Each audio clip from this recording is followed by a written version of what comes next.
for anything Russia related. And of course, I'm talking about the Putin-Trump summit recently. But given what preceded the summit, the mainstream media's response could have been gauged a mile away. And what preceded the summit were Mueller's indictments.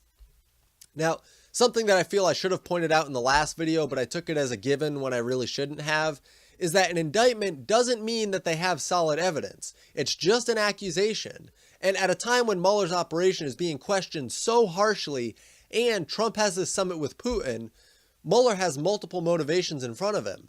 Not to mention the motivations that I mentioned in my recent video, such as tying off the loose ends concerning the tall tale of Russia hacking Clinton in the DNC and the DCCC. And by an extension of that, it ties off the Seth Rich case. It doesn't actually conclude that case, but in the eyes of the public, it ties it off. I mean, there's still a lot of unanswered questions there. And the hack isn't settled yet either, because I think that it's completely possible that 12 Russia GRU agents tried to hack Clinton in the DCCC and the DNC. But the proof is what's lacking. And I'm sorry, but a private company investigating the hacked servers isn't good enough. And that was CrowdStrike, who has ties to many people involved with the Democrats, but specifically Eric Schmidt, who offered to work for Clinton's campaign. But anyways, Trump and Putin talked a lot about the indictments and the election meddling accusations. Luckily, Trump came away from it saying that the talk was direct, open, and deeply productive. He also said that the relationship between the US and Russia has never been worse, but this summit changed that. Putin called the summit successful and useful. And of course, when the discussion of election interference came up, he denied it. But it's not all that they discussed by any means. They also discussed the war in Syria, they discussed Iran, they discussed global terrorism, nuclear arms control. I mean, there was a lot on the docket. There were a lot of useful things. But then they had to discuss the election interference ordeal. And there'll be more to talk about when actual evidence is presented in that case, and the Russians indicted are finally charged. If they're charged. Because that's still an enormous point of speculation. Now, when it comes to their opening remarks to the media, both Trump and Putin had speeches that left me feeling like things are finally going in the right direction. Not necessarily as great as they could possibly be, but they're moving in the right direction.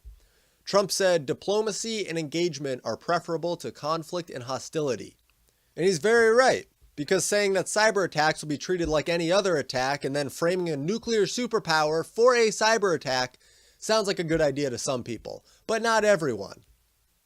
On another big note, the National Security Councils of the two countries will meet to follow up with agreements from the meeting. And Putin's comments included talk about Syria, a gas transit in the Ukraine, and him saying no one should trust anyone. But it's in the context of him saying Trump and him are both defending the interests of their own countries, and they're seeing the points where both of their interests line up. I mean, overall, I think it's idiotic to say that Trump is Putin's puppet. You have to know nothing about what Trump does and everything about what Trump says. And trust me, that's exactly what the mainstream media and the leftist alternative outlets will do when they're given the opportunity. It doesn't make sense to say that Trump is Putin's puppet because Trump said he wants a great relationship with Putin while he's killing Russian mercenaries in Syria. I mean, the media will say Trump is playing into Putin's hands as Trump is bombing Russian planes being kept at Syrian air bases. And did people magically forget about Trump selling arms to Ukraine to protect themselves from pro-Russian separatists in the eastern provinces? Those same people also magically forgot about how Obama handed Crimea over to Putin. But just ignore anything that doesn't fit the narrative. And the best part of all of this was Mattis's response to questions about whether or not this would stoke tensions. And Mattis's response was that defensive weapons are not provocative unless you're an aggressor. And clearly, Ukraine is not an aggressor since it's their own territory where the fighting is happening. And playing devil's advocate with this, because I just had to, I dug and I dug and I dug until I found this story from Newsweek pointing out that 35 Javelin anti-tank launchers were sent to Ukraine on April 30th of this year. It was in the first couple of days of May that the Ukraine's prosecutor said no subpoenas will be issued and no witnesses interviewed for the Mueller case, even though the cases hadn't been closed. So the implication is that Trump gave them weapons so that they'd refuse to further comply with Mueller's probe. And the only issue that I have with this is that, the facts are real, but the implication is where you lose me, because I think if the motivating factor behind selling arms to the Ukraine is to get them to stop complying with Mueller's team, then it wouldn't take well over 4 months. They'd be streamlining this to get it done ASAP. And yes, maybe 4 months is ASAP, but the legislation became law 3 years ago. So the long and lengthy parts of the process are already completed. I don't see any reason that this should have taken so long if the purpose was to cast a wrench into Mueller's probe. But if the purpose was elsewhere, perhaps political power, then timing plays into it. And there's no huge rush for the arms to get to the Ukraine.